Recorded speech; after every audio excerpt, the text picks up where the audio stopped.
morning, students. I hope all of you are fine today. So let's start a new chapter in science, which is conservation of plants and animals. So students, take out page number 104. Okay? So students, what does the name suggest? Conservation. Conservation means to protect. That means we need to protect plants and animals. Now students, plants and animals, they belong naturally to our ecosystem. So ecosystem means it's a group of living organisms that live and interact with each other in a specific environment.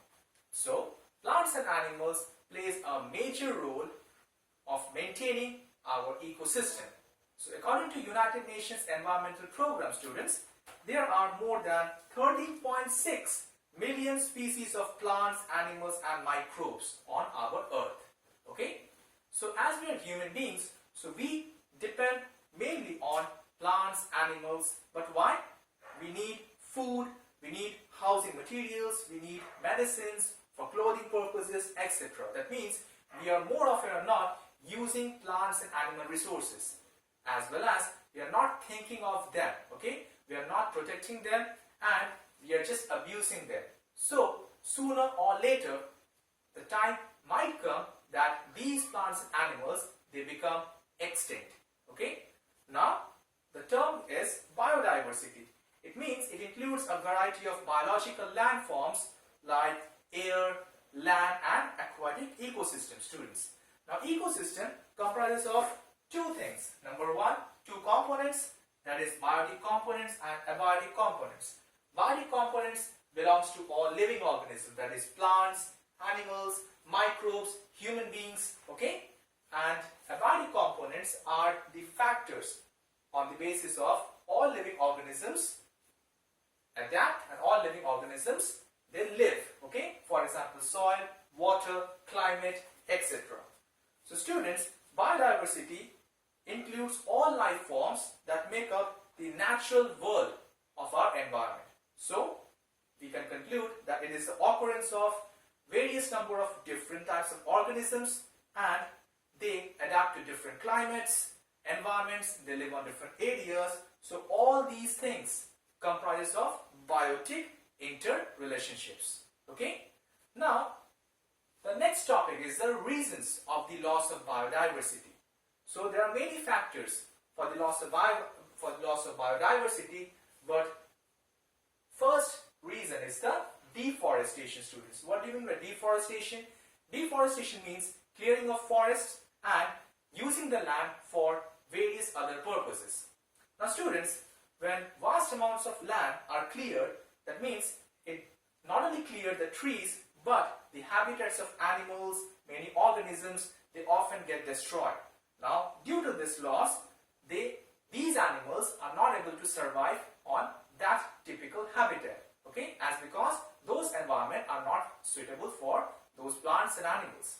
So, you can see that some live on the forest floor, which is rich in undergrowth, some live in shrub layer and some live on the top layer of the trees.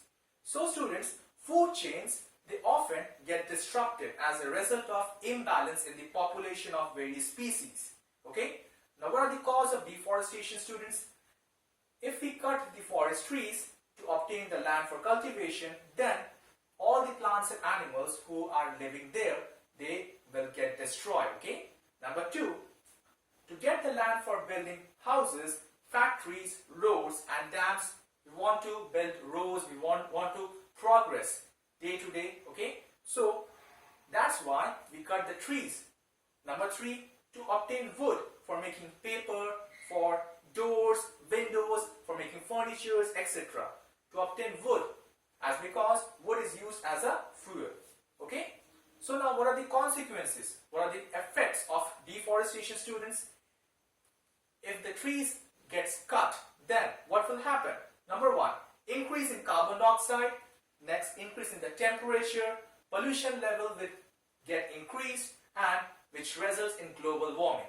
Okay. Number two, students, if you cut the trees, then trees are the only species which produces oxygen. So if the trees are not there, then the oxygen level will get decreased. Number three, cutting down of trees on a large scale can cause depletion of water vapor in the atmosphere, which in turn affects the cloud formation, resulting in less rainfall. And this causes drought, students.